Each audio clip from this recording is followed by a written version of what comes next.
ഗുരുർബ്രഹ്മാ ഗുരുർവിഷ്ണു ഗുരുർദേവോ മഹേശ്വര ഗുരു സാക്ഷാത് പരം ബ്രഹ്മ തസ്മൈ ശ്രീ ഗുരവേ നമഃ.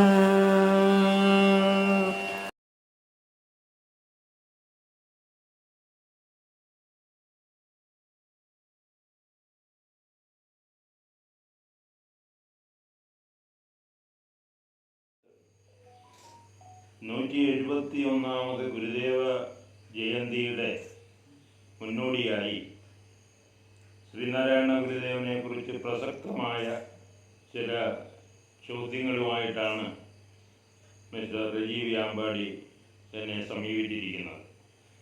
തീർച്ചയായിട്ടും ഗുരുദേവനെ കുറിച്ച് കാര്യമാത്ര പ്രസക്തമായ അന്വർത്ഥമായ ചില വസ്തുതകൾ ചൂണ്ടിക്കാണിക്കുന്നതിൽ എനിക്ക് അതിയായ സന്തോഷമുണ്ട്, ചാരിതാർത്ഥ്യമുണ്ട്.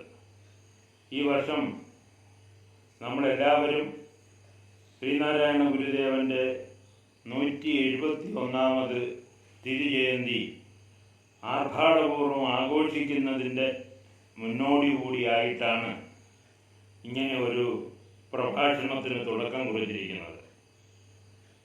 വിശ്വഗുരുവും ആത്മീയ ആചാര്യനുമായ ശ്രീനാരായണ ഗുരുദേവൻ്റെ ആ ഔന്നത്യത്തെക്കുറിച്ച് അല്ലെങ്കിൽ അതിൻ്റെ പ്രാധാന്യത്തെക്കുറിച്ചാണ് പ്രധാനമായിട്ടും എന്നോട് ചോദ്യം ചോദിച്ചിരിക്കുന്നത്.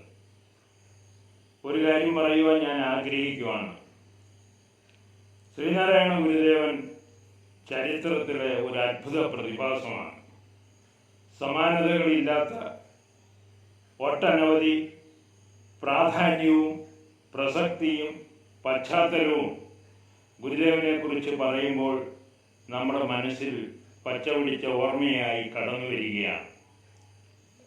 ലോകത്ത് ധാരാളം ഗുരുക്കന്മാരും ആത്മീയ ആചാര്യന്മാരും പല സന്ദർഭങ്ങളിലായി ഇവിടെ അവതരിച്ചിട്ടുണ്ട്. അവരുടെ കർമ്മമണ്ഡലങ്ങളിലൂടെ സ്തുത്യർഹമായ സേവനങ്ങൾ അനുഷ്ഠിച്ചിട്ടുള്ള പാരമ്പര്യവും പൈതൃകവും അവർക്കെല്ലാം ചൂണ്ടിക്കാണിക്കുവാനുണ്ട്. എന്നാൽ ഇവിടെ നമ്മുടെ ചരിത്രപുരുഷനായ ശ്രീനാരായണ ഗുരുദേവനെ കുറിച്ച് പറയുമ്പോൾ അദ്ദേഹത്തിന് മാത്രം അവകാശപ്പെടാവുന്ന മൗലികമായ ചില കാര്യങ്ങൾ വിസ്മരിക്കാൻ സാധിക്കത്തില്ല. പ്രത്യേകമായി ഓർക്കേണ്ട ഒരു കാര്യം, നമ്മൾ ഭാരതീയരാണ്. അടിസ്ഥാനപരമായിട്ട് ഭാരതത്തിൻ്റെ സംസ്കാരവും പൈതൃകവും ഏറെ സ്വാധീനിക്കപ്പെട്ട ഒരു ജനവിഭാഗം എന്ന നിലയിൽ നാം ഓർത്തുപോകുന്ന ഒരു കാര്യം ഞാനിവിടെ ചൂണ്ടിക്കാണിക്കുവാണ്. ഈ സന്ദർഭത്തിൽ എന്തുകൊണ്ടും ഇതിന് യോജിക്കുന്ന ഒരു കാര്യം എന്നെനിക്ക് തോന്നുന്നതുകൊണ്ട് ഞാൻ പറയുവാണ്. ഭഗവാൻ ബുദ്ധൻ ജനിച്ചിട്ട് 2500 സംവത്സരങ്ങൾ കഴിഞ്ഞിരിക്കുന്നു. സ്നേഹസ്വരൂപനായ ക്രിസ്തുദേവൻ നമ്മെ വിട്ടുപോയിട്ട് 2000-ലധികം വർഷങ്ങൾ കഴിഞ്ഞിരിക്കുന്നു. അന്ത്യപ്രവാചകനായ നബി തിരുമേനി നമ്മെ വിട്ടുപിരിഞ്ഞിട്ട് ഏതാണ്ട് 1500 വർഷങ്ങൾ കഴിഞ്ഞിരിക്കുകയാണ്. അങ്ങനെ കാലഘട്ടത്തിൻ്റെ അനിവാര്യത എന്ന നിലയിൽ ഈ ശ്രേഷ്ഠ വ്യക്തിത്വങ്ങൾക്ക് ഒന്നും ചൂണ്ടിക്കാണിക്കാൻ സാധിക്കാത്ത ചില സവിശേഷതകളാണ് ഞാൻ ഓർക്കുന്നത്. ബുദ്ധമതത്തെക്കുറിച്ച് വരുമ്പോൾ 2500 വർഷത്തെ പഴക്കവും പാരമ്പര്യവും പൈതൃകവും ആ ദർശനത്തിനുണ്ട്. ക്രിസ്തുദേവൻ്റെ ആ മൗലികമായ അദ്ദേഹത്തിൻ്റെ ആത്മീയമായ അന്തസത്തയ്ക്കും അദ്ദേഹത്തിൻ്റെ തിരുവചനങ്ങൾക്കും 2000-ലധികം വർഷത്തെ പഴക്കമുണ്ടെന്ന് ഞാൻ സൂചിപ്പിച്ചല്ലോ. അങ്ങനെ പലരുടെയും അങ്ങനെ നോക്കുമ്പോൾ ചരിത്രത്തിൻ്റെ അടിസ്ഥാനത്തിൽ നമ്മൾ കാര്യങ്ങൾ വിലയിരുത്തുമ്പോൾ ശ്രീനാരായണ ഗുരുദേവൻ ജനിച്ചിട്ട് ഇന്ന് കേവലം 171 വർഷങ്ങൾ തികയുകയാണ്. ചരിത്രപരമായി നോക്കുമ്പോൾ 170 വർഷമെന്ന് പറയുന്നത് ഒരു ചുരുങ്ങിയ കാലഘട്ടമാണ്. ഈ ചുരുങ്ങിയ ഹ്രസ്വമായ ഈ കാലഘട്ടത്തിൽ പോലും ശ്രീനാരായണ ഗുരുദേവൻ്റെ ഉദാത്തവും ഉത്കൃഷ്ടമായ ദർശനത്തിന് ഇത്രമാത്രം വ്യാപ്തിയും പ്രചാരണവും ലഭിച്ചിട്ടുണ്ടെങ്കിൽ ഇനി 1000 വർഷമോ 2000 വർഷമോ കഴിയുമ്പോൾ ഈ മഹത്തായ ഈ ലോകത്തിന് തന്നെ വഴികാട്ടിയായ ഗുരുദേവ ദർശനത്തിൻ്റെ ആ മാഹാത്മ്യം എത്രമാത്രം അധികരിക്കും എന്ന് സാമാന്യ ബുദ്ധിയുള്ള നമ്മൾ ഒന്ന് ചിന്തിക്കണം. അതിൻ്റെ ആ ഗതിവേഗം നമുക്ക് നിർണ്ണയിക്കാൻ പോലും സാധിക്കത്തില്ല. മാത്രമല്ല, ഇതിൻ്റെ ഏറ്റവും വലിയൊരു പ്രത്യേകത എന്താണെന്ന് ചോദിച്ചാൽ, ഏത് കാലഘട്ടത്തിലും ഏത് വ്യക്തിക്കും ഏത് ജനവിഭാഗത്തിനും എന്തുകൊണ്ടും സ്വീകാര്യവും ഉപയുക്തമായ ദിവ്യ സന്ദേശങ്ങളാണ് ഗുരുദേവൻ നൽകിയിട്ടുള്ളത്. ഗുരുദേവൻ്റെ ആദ്യത്തെ ശിഷ്യനായ ശിവലിംഗദാസ സ്വാമി അദ്ദേഹത്തിൻ്റെ കൃതിയായ ഗുരുഷഡ്കം എന്ന ആ കൃതിയിൽ ഗുരുദേവൻ്റെ മൗലികമായ സവിശേഷതകളെക്കുറിച്ചും പ്രത്യേകതകളെക്കുറിച്ചും പരാമർശിക്കുന്ന കൂട്ടത്തിൽ അദ്ദേഹം ഇങ്ങനെ പറയുന്നു: സർവലോകാനുരൂപായ തസ്മൈ ശ്രീ ഗുരവേ നമഃ എന്ന് പറഞ്ഞാൽ, എല്ലാ ആളുകൾക്കും എല്ലാ രാജ്യത്തിലും എല്ലാ ദേശത്തും അധിവസിക്കുന്ന ആളുകൾക്കും കാലഘട്ടത്തിന് അതീതമായി ദേശകാലത്തിന് അതീതമായി ഉൾക്കൊള്ളാൻ സാധിക്കുന്ന ഒരു മഹത്തായ ദർശനമാണ് ഗുരുദേവൻ കാഴ്ചവെച്ചത്. അതുകൊണ്ട് എല്ലാ വ്യക്തികൾക്കും എല്ലാ രാഷ്ട്രത്തിനും അനുരൂപനാണ് ശ്രീനാരായണ ഗുരുദേവൻ. ഗുരുദേവൻ ജീവിച്ചിരുന്ന കാലഘട്ടത്തിലും ഗുരുദേവൻ്റെ ജീവിത കാലഘട്ടത്തിന് ശേഷവും ഇന്നത്തെ കാലഘട്ടത്തിലും ഒരുപോലെ സ്വീകാര്യമായ മഹൽ ദർശനങ്ങളാണ് ഗുരുദേവൻ നമുക്ക് കാഴ്ചവെച്ചിട്ടുള്ളത്. അതിൻ്റെ പ്രസക്തി, അതിൻ്റെ അനിവാര്യത ഒരിക്കലും അതിനൊരു മങ്ങലേൽക്കുന്നില്ല. ഒരു ജാതി, ഒരു മതം, ഒരു ദൈവം, മനുഷ്യന് ഒരു യോനി, ഒരാകാരം, ഒരു ഭേദവുമില്ലിതിൽ. ഒരു ജാതിയിൽ നിന്നല്ലോ പിറന്നേടുന്നു സന്തതി, നരജാതി ഇതോർക്കുമ്പോൾ ഒരു ജാതിയിലുള്ളതാ. ജാതിക്കും മതത്തിനും വർണ്ണത്തിനും വർഗത്തിനും അതീതമായി ലോകോത്തരമായ ഒരു ദർശനം കാഴ്ചവെച്ച ഗുരുദേവന് ആർക്കും ഗുരുദേവനെ തീർച്ചയായിട്ടും അവഗണിക്കാനോ അല്ലെങ്കിൽ മാറ്റി നിർത്തുവാനോ സാധിക്കത്തില്ല. ഇന്നത്തെ കാലഘട്ടത്തിലെ ലോക ഗുരുക്കന്മാരുടെ സന്ദേശങ്ങൾക്ക് ഏറെ പ്രസക്തി ഉണ്ടെങ്കിലും ശരി, അവയുടെ കൂട്ടത്തിലെ ശ്രീനാരായണ ദർശനം എന്ന് പറയുന്നത് ഏറ്റവും മുൻപിൽ പ്രതീക്ഷിക്കാവുന്ന ഒന്നാണ്. മറ്റുള്ളതെല്ലാം സ്വർണ്ണമാണെങ്കിൽ ഗുരുദേവ ദർശനം യഥാർത്ഥ തങ്കമാണ്.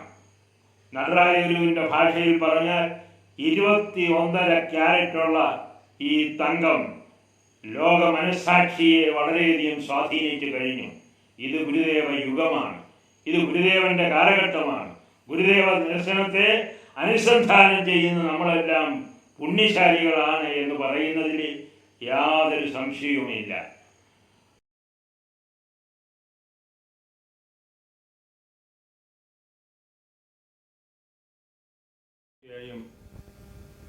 താങ്കളെ ഉന്നയിച്ച ഈ ചോദ്യം വളരെ പ്രസക്തമായിട്ട് എനിക്ക് തോന്നുന്നു.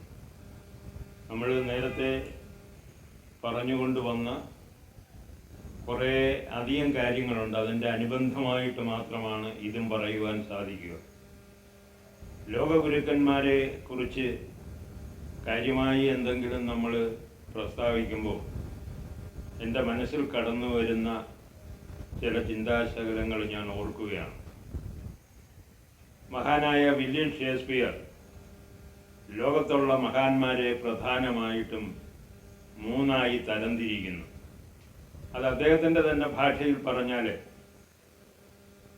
Some are born great, some achieve greatness, to some greatness is thrust upon. നമ്മുടെ ഭാഷയിൽ പറഞ്ഞാൽ വില്യം ഷേക്സ്പിയർ പറയുന്നു, ഇതിലെ ആദ്യത്തെ വിഭാഗത്തിൽപ്പെട്ട മഹാന്മാർ സം ആർ ബോൺ ഗ്രേറ്റ്, ചില ആളുകൾ മഹാന്മാരായിട്ട് ജനിക്കുന്നു. രണ്ടാമത്തെ വിഭാഗത്തിൽപ്പെട്ട മഹാന്മാർ സം അച്ചീവ് ഗ്രേറ്റ്നെസ്, ചില മഹാന്മാർ മഹത്വം ആർജിച്ചെടുക്കുന്നു. അവർ മഹാന്മാരായിട്ട് ജനിക്കുന്നില്ല, മറിച്ച് അവർ മഹത്വം ആർജിച്ചെടുക്കുകയാണ് അവരുടെ സൽപ്രവൃത്തിയിലൂടെ. മൂന്നാമത്തെ വിഭാഗം വില്യം ഷേക്സ്പിയർ പറയുന്നത് ദേ അച്ചീവ് ഗ്രേറ്റ്നെസ്, അച്ചീവ് നേടിയെടുക്കുക, അവർ മഹത്വം ആർജിച്ചെടുക്കുന്നു, നേടിയെടുക്കുന്നു. അപ്പോൾ മഹാന്മാർ ഈ 3 വിധത്തിലാണ്. ചില മഹാന്മാർ ജന്മം കൊണ്ട് തന്നെ മഹാന്മാരാണ്. രണ്ടാമത്തെ വിഭാഗത്തിൽപ്പെട്ടവർ മഹത്വം ആർജിച്ചെടുക്കുന്നു. മൂന്നാമത്തെ വിഭാഗത്തിൽ ഉൾപ്പെട്ട മഹാന്മാർ അവരിലേക്ക് മഹത്വം ആർജിച്ചെടുക്കുകയോ ജന്മനാൽ അവർക്ക് സംസിദ്ധമാകുകയോ അല്ലെങ്കിൽ അവരുടെ സ്വയപ്രയത്നം കൊണ്ട് ആർജിച്ചെടുക്കുകയോ അല്ല, മറിച്ച് പ്രത്യുത greatness is thrust upon dum, മഹത്വം അവരിലേക്ക് അടിച്ചേൽപ്പിക്കുകയാണ്. ജനങ്ങൾ, ഈ പറയുന്ന വിഭാഗത്തിൽപ്പെട്ട ആളുകൾ മഹാനായിട്ട് ജനിക്കുന്നില്ല, മഹത്വം ആർജിച്ചെടുക്കുന്നില്ല, എങ്കിലും നിങ്ങളാണ് ഞങ്ങളുടെ മഹാൻ നേതാവ് എന്ന് അങ്ങോട്ട് ഒരു ബോണസ് മാർക്ക് മാതിരി അദ്ദേഹത്തെ മഹാനാക്കി തീർക്കുകയാണ്. ഞാനിവിടെ ഇത് പറയുവാൻ കാരണം, ഈ 3 വിഭാഗത്തിൽപ്പെട്ട മഹാന്മാരുടെ കൂട്ടത്തിൽ ശ്രീനാരായണ ഗുരുദേവൻ പ്രധാനമായിട്ടും രണ്ടാമത്തെ വിഭാഗത്തിൽപ്പെടുന്നു. അദ്ദേഹം ഒരുപക്ഷെ അദ്ദേഹത്തിൻ്റെ ആ സവിശേഷമായ ജീവിത സാഹചര്യങ്ങൾ കൊണ്ടും മുജ്ജന്മ സുഹൃതം കൊണ്ടും ജനിക്കുമ്പോൾ തന്നെ ചില മഹത്വത്തിൻ്റെ പരിവേഷം നമുക്ക് പ്രകടമായി കാണാൻ സാധിക്കുന്നു. എങ്കിൽ പോലും പ്രധാനമായിട്ടും ഗുരുദേവൻ മഹത്വം ആർജിച്ചെടുക്കുകയായിരുന്നു സ്വപ്രയത്നത്തിലൂടെ, സൽപ്രവൃത്തിയിലൂടെ. ലോക ജനതയുടെ ക്ഷേമത്തിനും ഐശ്വര്യത്തിനും വേണ്ടി അഹോരാത്രം പ്രവർത്തിച്ച വിശ്വഗുരുവായ കർമ്മയോഗിയായ ശ്രീനാരായണ ഗുരുദേവൻ ഈ രണ്ടാമത്തെ പട്ടികയിൽ ഉൾപ്പെടുന്നു. ബെൾവർ എന്ന മറ്റൊരു സാഹിത്യകാരൻ ഏറെക്കുറെ ഇതിനോട് യോജിച്ച ഒരു അഭിപ്രായം പറയുകയുണ്ടായി. അത് ഞാൻ ഓർക്കുകയാണ്. അദ്ദേഹം പറഞ്ഞത്, an inch of action is worthier than 1,000 tons of speech. എന്ന് പറഞ്ഞാൽ 1000കണക്കിന് ടൺ പ്രസംഗത്തെക്കാൾ ശ്രേഷ്ഠം 1 ഇഞ്ച് പ്രവൃത്തിയാണ്. വളരെ അന്വർത്ഥമായ കാര്യമാണ്. ഗുരുദേവൻ പ്രസംഗത്തിനല്ലായിരുന്നു പ്രാധാന്യം കൊടുത്തത്, മറിച്ച് അദ്ദേഹം ജീവിതത്തിലുടനീളം അദ്ദേഹത്തിൻ്റെ മഹിമയാർന്ന പ്രവർത്തനങ്ങൾ കൊണ്ട് അദ്ദേഹം ധന്യനായി, ശ്രേഷ്ഠനായി, ലോകോപകാരിയായി മാറുകയാണ്. ആ ഗുരുദേവനെ നമുക്കൊരിക്കലും വിസ്മരിക്കാൻ സാധിക്കത്തില്ല. ഇന്നത്തെ ഒരു കാലഘട്ടത്തിൻ്റെ പ്രത്യേകത കൂടി ഈ സന്ദർഭത്തോട് ചേർത്ത് വെച്ച് പറയുവാൻ ഞാൻ ആഗ്രഹിക്കുന്നു. ഇന്ന് ഗുരുദേവ ദർശനം അതിൻ്റെ പരമാവധി ഔന്നത്യത്തിലും അതിൻ്റെ പരമാവധി ആഭയോടും ശോഭയോടും കൂടി ലോക ജനതയെ വല്ലാതെ ആകർഷിക്കുകയാണ്. ഏറ്റവും അവസാനം നമ്മളെല്ലാവരും കണ്ടതാണ് ശ്രീനാരായണ ഗുരുദേവൻ 1924 ആലുവ അദ്വൈതാശ്രമത്തിൽ വെച്ച് നടത്തിയ സർവമത സമ്മേളനത്തിൻ്റെ ശതാബ്ദി ആഘോഷമെന്ന നിലയിൽ ശിവഗിരിയിലെ സന്യാസി ശ്രേഷ്ഠന്മാർ വത്തിക്കാനിലെത്തി അവിടെ മാർപ്പാപ്പയുടെ സാന്നിധ്യത്തിൽ ഗുരുദേവൻ രചിച്ച വിശ്വോത്തരമായ ആ യൂണിവേഴ്സൽ പ്രയർ അത് അവിടെ വെച്ച് സമർപ്പണം ചെയ്യപ്പെട്ടു. അവിടെ വത്തിക്കാനിൽ മാർപ്പാപ്പയുടെ തിരുസന്നിധാനത്തിൽ വെച്ച് ഈ ദൈവദശകം അവിടെ ലോക ജനതയ്ക്ക് വേണ്ടി സമർപ്പിച്ചപ്പോൾ ഗുരുദേവ ദർശനത്തിൻ്റെ ആ മഹാത്മ്യം 10,000 ഇരട്ടി വർദ്ധിക്കുകയായിരുന്നു ചെയ്തത്. അതുപോലെ തന്നെ വൈക്കം സത്യാഗ്രഹം, ഞാൻ ഈ കാലഘട്ടത്തിൽ ഗുരു സന്ദേശത്തിൻ്റെ പ്രാധാന്യം എത്രമാത്രം അധികരിച്ചിരിക്കുന്നു എന്ന് സൂചിപ്പിക്കാൻ പറയുകയാണ്. വൈക്കം സത്യാഗ്രഹം ഗാന്ധിജിയും ഗുരുദേവനും ഒക്കെ പങ്കെടുത്ത് വിജയിപ്പിച്ച വൈക്കം സത്യാഗ്രഹം 1924 നടന്നത്. അതിൻ്റെയും ശതാബ്ദി ആഘോഷം ലോകമെമ്പാടും വളരെ ആർഭാടപൂർവ്വം ആഘോഷിക്കുകയാണ്. ഗാന്ധിജിയും ഗുരുദേവനും ശിവഗിരിയിൽ വെച്ച് നടന്ന കൂടിക്കാഴ്ച അന്തർദേശീയ പ്രാധാന്യം ലഭിച്ചുകൊണ്ടിരിക്കുന്നു. അതുപോലെ തന്നെ ഇപ്പോൾ ഏറ്റവും ഒടുക്കം അമേരിക്കയിൽ നടന്ന ആ സർവമത സമ്മേളനത്തിൻ്റെ സവിശേഷതകൾ നമ്മൾ ഓർക്കേണ്ടിയിരിക്കുന്നു. 104 ഭാഷകളിലെ ശ്രീനാരായണ ഗുരുദേവൻ രചിച്ച ആ ദൈവദശകം എന്ന് പറയുന്ന യൂണിവേഴ്സൽ പ്രയർ അത് ലോക മനസ്സാക്ഷിയെ ഞെട്ടിപ്പിക്കുകയല്ല, ലോക മനസ്സാക്ഷിയെ കോരിത്തരിപ്പിച്ചുകൊണ്ട് സ്വാധീനിച്ചുകൊണ്ട് ജനങ്ങളെല്ലാം ഗുരുദേവ സന്ദേശത്തിന് വേണ്ടി ദാഹിക്കുകയാണ്. അങ്ങനെ എല്ലാ രീതിയിലും ഗുരുദേവ സന്ദേശത്തിൻ്റെ പ്രാധാന്യം വളരെ വളരെ ഉയരത്തിൽ ശോഭിച്ചു വരികയാണ്. അതാണ് എനിക്ക് പ്രധാനമായിട്ടും ഈ സന്ദർഭത്തിൽ സൂചിപ്പിക്കുവാനുള്ളത്. 171 ഗുരുദേവ ജയന്തി അതിൻ്റെ എല്ലാവിധമായ പ്രാധാന്യത്തോടും കൂടി ലോകത്തെമ്പാടും ആഘോഷിക്കാൻ വെമ്പുന്ന ഈ സന്ദർഭം തീർച്ചയായിട്ടും ഗുരുദേവനെ കുറിച്ചുള്ള ഈ പുതിയ പുതിയ അറിവുകൾ ഈ ലോക ജനതയ്ക്ക് വളരെയധികം ഉപകാരപ്രദമായിരിക്കും എന്നുള്ള കാര്യത്തിൽ യാതൊരു സംശയമില്ല. ഒരു കാര്യം കൂടി പ്രത്യേകം ഞാനിവിടെ ഓർമ്മിപ്പിക്കാൻ ആഗ്രഹിക്കുകയാണ്. 1869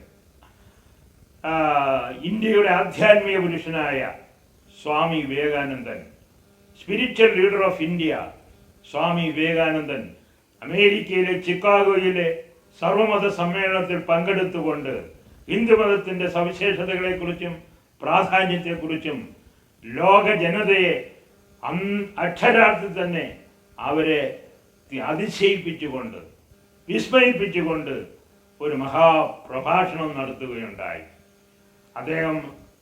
അദ്ദേഹത്തിൻ്റെ പ്രസംഗത്തിൽ ആദ്യമായിട്ട് ആ പ്രസംഗത്തിന് നാന്ദി കുറിച്ചത് my brothers and sisters of America, എൻ്റെ അമേരിക്കയിലെ സഹോദരി സഹോദരന്മാരെ എന്ന് പറഞ്ഞുകൊണ്ടാണ്. ആ ഒറ്റ വാചകത്തിൽ ലോക ജനത അക്ഷരാർത്ഥത്തിൽ അന്തം വിട്ടു നിന്നുപോയി. പക്ഷേ ഞാൻ പറയുന്നു, സ്വാമി വിവേകാനന്ദൻ ചിക്കാഗോയിൽ നടത്തിയ ആ സർവമത സമ്മേളനത്തിലെ അദ്ദേഹത്തിൻ്റെ പ്രൗഢഗംഭീരമായ പ്രസംഗത്തേക്കാൾ ഒരുപടി ഉയർന്നു നിൽക്കുകയാണ്. അതിനും 5 വർഷങ്ങൾക്ക് മുമ്പ് ശ്രീനാരായണ ഗുരുദേവൻ, വിശ്വഗുരുവായ ശ്രീനാരായണ ഗുരുദേവൻ, നവോത്ഥാന നായകനായ ശ്രീനാരായണ ഗുരുദേവൻ അങ്ങ് അരിയപ്പുറത്ത് ആ നെയ്യാറിൻ്റെ അത്യഗാധയിൽ നിന്ന് മുങ്ങിയെടുത്ത ആ ശിവലിംഗം അല്ലെങ്കിൽ ആ പാറക്കഷണം, ശിവന്റെ രൂപസാദൃശ്യമുള്ള ആ ശിലാഖണ്ഡം അദ്ദേഹം അവിടെ പ്രതിഷ്ഠിച്ചുകൊണ്ട് അരിയപ്പുറം ശിവപ്രതിഷ്ഠ നടത്തിക്കൊണ്ട് അതിൻ്റെ പ്രഖ്യാപിത ലക്ഷ്യം അദ്ദേഹം തൃക്കൈ കൊണ്ട് ആ ക്ഷേത്രത്തിൻ്റെ കവാടത്തിൽ ഇങ്ങനെ എഴുതി വെച്ചു. എന്താണത്? ജാതിഭേദം മതദ്വേഷം ഏതുമില്ലാതെ സർവരും സോദരത്തേന വാഴുന്ന മാതൃകാ സ്ഥാനമാണിത്. സ്വാമി വിവേകാനന്ദൻ എൻ്റെ സഹോദരി സഹോദരന്മാരെ എന്ന് പറയുന്ന ആ വാചകത്തിൽ അടങ്ങിയിരിക്കുന്ന ആശയം ഗുരുദേവൻ അതിനും 5 വർഷങ്ങൾക്ക് മുമ്പ് അദ്ദേഹം അത് അവിടെ രേഖപ്പെടുത്തി. എന്താണ്? ജാതിഭേദം മതദ്വേഷം ഏതുമില്ലാതെ സർവരും. അതേ ആശയം അതിനേക്കാൾ 10,000 മടങ്ങ് പൊലിമയോടെ ശോഭയോടുകൂടി വളരെ വസ്തുനിഷ്ഠമായിട്ട് വ്യക്തമായിട്ട് ആലേഖനം ചെയ്തു വെച്ചു. അപ്പോൾ ലോകത്തെ ഒന്നായി കാണുവാനും ഒന്നായി ആശ്ലേഷിക്കുവാനുമുള്ള വിശാലമായ ഒരു മാനസിക അവസ്ഥ ശ്രീനാരായണ ഗുരുദേവൻ ഉണ്ടായിരുന്നു. അങ്ങനെ ഗുരുദേവൻ സ്പർശിക്കുകയും ദർശിക്കുകയും ചെയ്ത എല്ലാ കാര്യങ്ങളിലും ഈ ഔന്നത്യം നമുക്ക് പ്രകടമാണ് എന്നാണ് എനിക്ക് അതിനെക്കുറിച്ച് പറയുവാനുള്ളത്.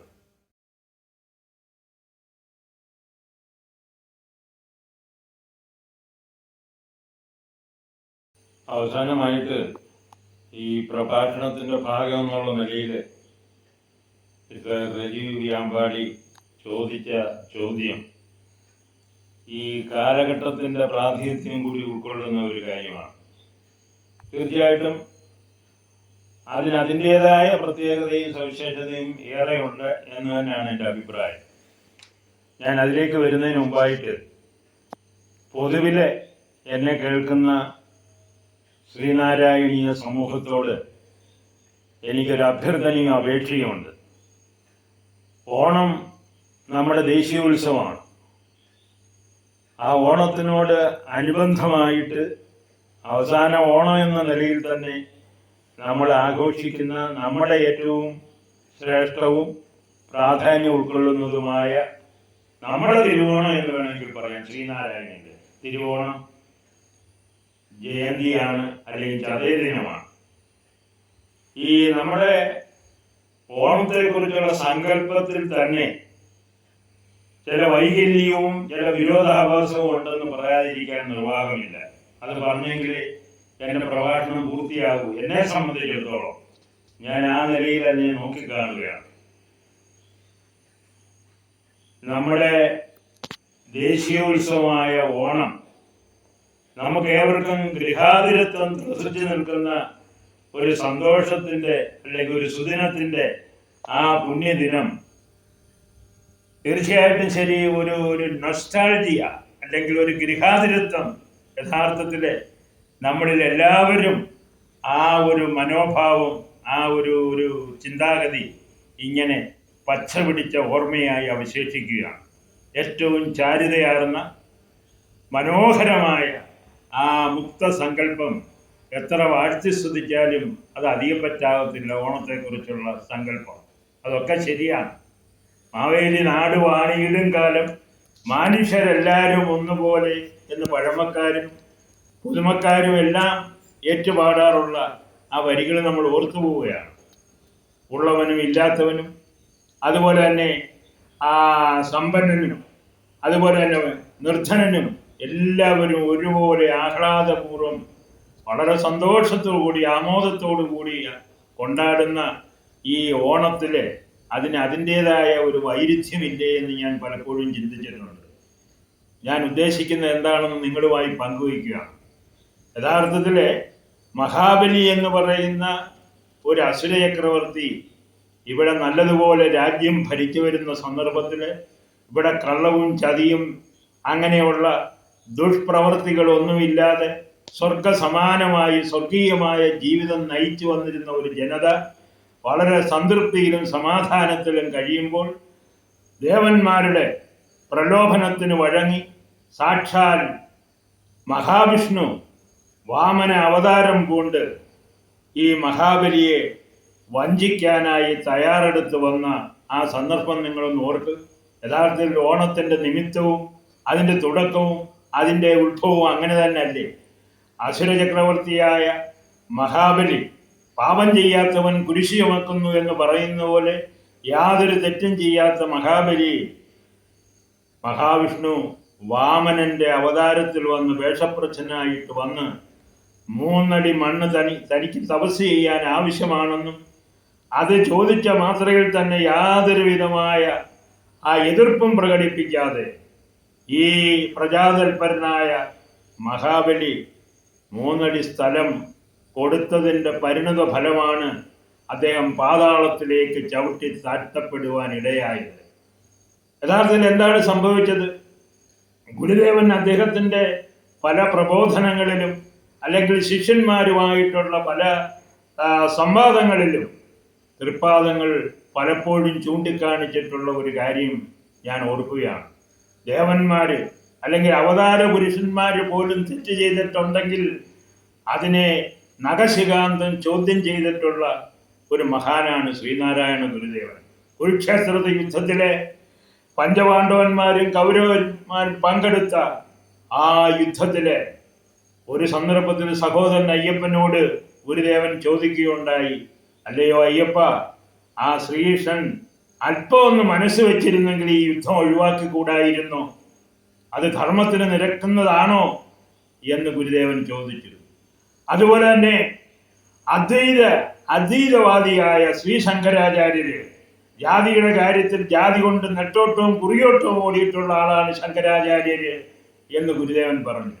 അപ്പോൾ ആര് പറയുന്നു എന്നുള്ളതല്ല, എന്ത് പറയുന്നു എന്നുള്ളതിനെ ആസ്പദമാക്കി അതിനെ എതിർക്കാനും ചോദ്യം ചെയ്യാനുമുള്ള ആർജവും ഗുരുദേവൻ ഉള്ളതുകൊണ്ട് ആ പരമ്പരയിൽപ്പെട്ട ഒരു എളിയ ഗുരുദേവ ഭക്തൻ എന്നുള്ള നിലയിൽ ഞാനും പറയുകയാണ്, ആ പാപം ചെയ്യാത്ത നല്ല മനുഷ്യൻ മഹാബലിയെ പാതാളത്തിലേക്ക് ചവിട്ടിത്താഴ്ത്തേണ്ട യാതൊരു സാഹചര്യവും ഉണ്ടായിരുന്നില്ല. ഇവിടെ ഞാൻ പറയാൻ ഉദ്ദേശിക്കുന്നതും സമർത്ഥിക്കാൻ ഉദ്ദേശിക്കുന്നതും മറ്റൊരു കാര്യമാണ്. അങ്ങനെ ക്രിസ്തുവിനെ അദ്ദേഹത്തിൻ്റെ എതിരാളികൾ ക്രൂശിൽ തറച്ചു. അദ്ദേഹത്തിൻ്റെ അപാരമായ സിദ്ധിവിശേഷം കൊണ്ട് 3-ാം ദിവസം ക്രിസ്തുദേവൻ ഉയർത്തെഴുന്നേറ്റു എന്ന് പറയുന്നത് പോലെ മഹാബലിയെ ചവിട്ടിത്താഴ്ത്തിയതിൻ്റെ കൃത്യം 3-ാമത്തെ ദിവസം തിരുവോണവും ഔട്ടവും കഴിഞ്ഞ് ചതയ ദിനത്തിൽ, ആ പുണ്യദിനത്തില് ലോകരക്ഷകനായ ശ്രീനാരായണ ഗുരുദേവൻ ഈ ചവിട്ടിത്താഴ്ത്തപ്പെട്ടവനെ കൈക്ക് പിടിച്ചുയർത്തി മാനവരാശിയെ അവൻ്റെ എല്ലാവിധമായ സൗഭാഗ്യങ്ങളിലേക്കും ഉയർത്തിക്കൊണ്ടുവരുന്നതിന് വേണ്ടി ഗുരുദേവൻ കൈപിടിച്ചുയർത്തി അവനെ രക്ഷിക്കുകയാണ്. ആത്മീയമായും ഭൗതികമായിട്ടും ഗുരുദേവൻ അതാണ് ചെയ്തത്. ഒരിടത്ത് ഒരുവനെ കൊല്ലുന്നു, നിഷ്ഠൂരം കൊല്ലുന്നു. മറുഭാഗത്ത് ആ അവശത അനുഭവിച്ച, ആ തീരാവേദനയെ അനുഭവിച്ച ജനതയെ സമുദ്ധരിക്കുകയാണ്, ഉയർത്തുകയാണ്, കൈപിടിച്ചുയർത്തുകയാണ് ഗുരുദേവൻ.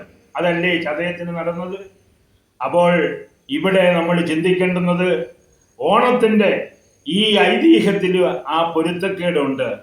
ആദ്യത്തെ തിരുവോണം, ഔട്ടം, അല്ലെങ്കിൽ ഉത്രാടം, തിരുവോണം, ഔട്ടം എന്ന് പറയുന്ന ആ 3 ഓണങ്ങൾ ഒരു പ്രത്യേക ജനുസിൽപ്പെടുന്നെങ്കിൽ ചതയം എന്ന് പറയുന്ന പുണ്യദിനം മാത്രം എല്ലാ അർത്ഥത്തിലും എല്ലാ അംശത്തിലും അതിൻ്റെതായ വളരെയധികം സവിശേഷതകളുണ്ട്, ചരിത്ര പ്രാധാന്യമുണ്ട്. ആദ്യത്തേത് ഒരു മിത്താണ്, ഒരു പുരാണമാണ്, ഐതിഹ്യമാണ്, കേട്ടുകേൾവിയാണ്. രണ്ടാമത്തെ ഓണം അല്ലെങ്കിൽ രണ്ടാം പട്ടികയിൽ വരുന്ന, അതിൻ്റെ ഉത്തരാർത്ഥത്തിൽ വരുന്ന ചതയം ഒരു പ്രത്യേക ജനുസിൽപ്പെട്ടതാണ്. അത് സമുദ്ധാരണത്തിൻ്റെയാണ്, നശീകരണത്തിൻ്റെ അല്ല. അവിടെയാണ് ഗുരുദേവന്റെ ഏറ്റവും വലിയ പ്രത്യേകത. അപ്പം ഗുരുദേവൻ രക്ഷിക്കാന്, സമുദ്ധരിക്കാന് അതിനുവേണ്ടി ജന്മമെടുത്തു. ഇത് ചരിത്രമാണ് ചതയം. നേരെ മറിച്ച് തിരുവോണവും ഔട്ടവും എൻ്റെ ഭാഷയിൽ പറഞ്ഞാൽ അത് ഐതിഹ്യമാണ്, അത് മിത്താണ്. അതാണ് ഇത് തമ്മിലുള്ള വ്യത്യാസം. അത് ഇനി ഞാൻ പറഞ്ഞ് അവസാനിപ്പിക്കാൻ ഉദ്ദേശിക്കുന്നത്, ആ ജയന്തി ദിനം 171ാമത് ഗുരുദേവന്റെ ജയന്തി ശ്രീനാരായണീയരെ സംബന്ധിച്ചിടത്തോളം ഒരു മഹോത്സവമാണ്. ഇതിനേക്കാൾ ഒരു സന്തോഷം പ്രദാനം ചെയ്യുന്ന ഒരു പുണ്യദിനമില്ല. മഹാകവി കുമാരനാശാൻ 1916 അങ്ങ് കൈതമുക്കിൽ വെച്ച് ഗുരുദേവന്റെ ആ ഷഷ്ടിപൂർത്തി ആഘോഷ പരിപാടിയുടെ സമാപനം കുറിച്ചുകൊണ്ട് അവിടെ കൂടി ആയിരക്കണക്കിന് അനുയായികളോട് അദ്ദേഹം അവിടെ വെച്ച് ആഹ്വാനം ചെയ്ത, അല്ലെങ്കിൽ അവരെ പാടി കേൾപ്പിച്ച ആ വരികൾ ഞാൻ ഓർക്കുകയാണ്. നമിക്കുവിൻ സഹചരെ നിയതമീ ഗുരുപാദം, നമുക്കിതിൽ പരം ദൈവം നിനക്കിലുണ്ടോ, ഗുരുവരിന് ഇതുപോലെ ലഭിക്കുമോ കുലത്തിന്, ഗുരുഭക്തി ഇല്ലാതാർക്കും കുശലമാമോ. അതുകൊണ്ട് ഗുരുഭക്തി ഉണ്ടെങ്കിലേ നമ്മുടെ ജീവിതം കുശലമാകൂ, സന്തുഷ്ടപ്രധാനമാകത്തുള്ളൂ എന്ന് നിങ്ങൾ ഓർക്കണം. 171ാമത് ഗുരുദേവ ജയന്തി തീർച്ചയായിട്ടും ചെറിയ മാറ്റങ്ങളും പരിവർത്തനങ്ങളും ഈ ജയന്തിക്ക് ആവശ്യമായി, അനിവാര്യമായി വരുന്നു എന്നുള്ളതാണ് എൻ്റെ അഭിപ്രായം. എങ്ങനെയെന്ന് ചോദിച്ചാൽ, ഈ ജയന്തി ആർഭാടത്തിൻ്റെ അല്ലെങ്കിൽ ആഹ്ലാദ പ്രകടനത്തിൻ്റെ മാത്രം ഒരു സുദിനമാക്കാതെ അതിന് ആദർശത്തിന് പ്രാധാന്യം കൊടുക്കുക. ആർഭാടത്തിൻ്റെ സ്ഥാനത്ത് ആദർശത്തിന്, അനുഷ്ഠാനത്തിന്, പ്രവർത്തിക്ക്. ഗുരുദേവന്റെ ആ നീതിപൂർവമായ, ആ സമത്വസുന്ദരമായ ആ വേദവാക്യങ്ങൾക്ക് പ്രവൃത്തിയിലൂടെ അർത്ഥതലങ്ങൾ കണ്ടെത്തുക. അതാണ് നമ്മൾ ചെയ്യേണ്ടുന്നത്. തീർച്ചയായിട്ടും പ്രവൃത്തിക്ക് പ്രാധാന്യം കൊടുക്കേണ്ടുന്ന ഒരു സന്ദർഭം കൂടിയാണിത്. ഗുരുദേവനെ നമുക്ക് ജീവിതത്തിൽ എപ്പോഴും നമ്മുടെ വഴിയും വഴികാട്ടിയുമായി നമുക്ക് കാണാൻ ശ്രമിക്കാം. നമ്മുടെ കുട്ടികൾ, വളർന്നു വരുന്ന ഈ കുട്ടികൾക്ക് നാളത്തെ ഭാരതം അവർക്ക് വേണ്ടിയുള്ളതാണ്. ഇന്ന് സമൂഹത്തിൽ നടമാടുന്ന സാമൂഹ്യ തിന്മകൾ, മദ്യത്തിനും അതുപോലെ മയക്കുമരുന്നുകൾക്കും എതിരായുള്ള ശക്തമായ പോരാട്ടം 100 വർഷങ്ങൾക്ക് മുമ്പ് ശ്രീനാരായണ ഗുരുദേവൻ നമുക്ക് കാണിച്ചു തന്നതാണ്. പ്രവൃത്തിപഥത്തിലൂടെ നമ്മെ കാണിച്ചു തന്നത് അദ്ദേഹത്തിന്റെ ഏറ്റവും അടുത്ത ശിഷ്യനായ TK മാധവനാണ് കേരളത്തിൽ ആദ്യമായിട്ട് മദ്യത്തിനെതിരെയുള്ള പോരാട്ടം നടത്തിയത്. ഗുരുദേവൻ അതിനുവേണ്ട എല്ലാ ഒത്താശകളും ചെയ്തു കൊടുക്കുകയും ചെയ്തു. മധുവർജന പ്രസ്ഥാനം എന്ന് പറയുന്ന ആശയം തന്നെ ശ്രീനാരായണ ഗുരുദേവന്റെ ശിഷ്യനായ TK മാധവനാണ് ആദ്യമായിട്ട് ഇവിടെ നടപ്പിലാക്കിയത്. എല്ലാ കാര്യങ്ങളിലും ശ്രീനാരായണീയര് വളരെയധികം അലസത കാണിക്കുന്ന ഒരു കാലഘട്ടമായി മാറുകയാണ്. ഗുരുദേവനും അല്ലെങ്കിൽ ശ്രീനാരായണനും ശ്രീനാരായണീയരും ഒരിക്കലും സന്ധിക്കാത്ത 2 സമാന്തര രേഖകളെ പോലെ വിഹായസിലേക്ക് വിലയം പ്രാപിക്കുന്ന ഈ ദുസ്ഥിതിക്ക് ഒരതിരി ഇടണം, അതിനൊരു അറുതി വരുത്തണം. അതിന് നമ്മളെപ്പോഴും ശ്രദ്ധാകുലരായിരിക്കണം. തീർച്ചയായിട്ടും ശരി, ശ്രീനാരായണൻ കാണിച്ചു തന്ന ആ പ്രവർത്തന പന്ഥാവിലൂടെ നമുക്ക് ബഹുദൂരം നീങ്ങാം. നമ്മെ ഗുരുദേവൻ തീർച്ചയായിട്ടും രക്ഷിക്കും, കടാക്ഷിക്കും. ആ ഗുരുദേവനെ 1000 പ്രാവശ്യം വണങ്ങിക്കൊണ്ട് എൻ്റെ വിനീതമായ എൻ്റെ എല്ലാ പ്രാർത്ഥനകളും അദ്ദേഹത്തിൽ അർപ്പിച്ചുകൊണ്ട് എൻ്റെ ഈ പ്രഭാഷണത്തിന് ഞാൻ ഇവിടെ വിരാമമിടുന്നു. ഗുരുധർമ്മം വിജയിക്കട്ടെ.